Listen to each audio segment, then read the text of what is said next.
অসমৰ আটাইতকৈ ওখ ঠাইত অৱস্থিত ৰেল ষ্টেচনটোৰ নাম কি? উত্তৰ কাছাৰ পাৰ্বত্য অঞ্চলৰ জাতিংগা।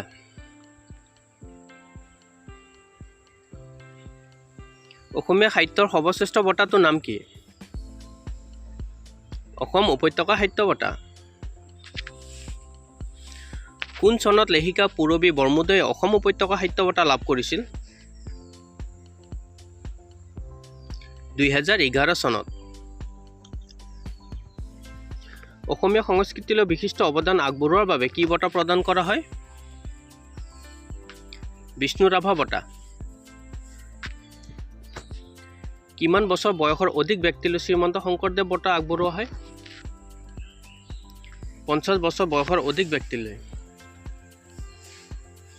সাহিত্য একাডেমী বঁটা লাভ কৰা প্ৰথমগৰাকী ব্যক্তি কোন আছিল?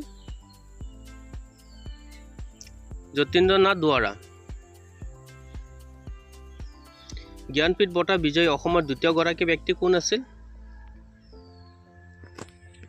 মামণি ৰয়ছম গোস্বামী।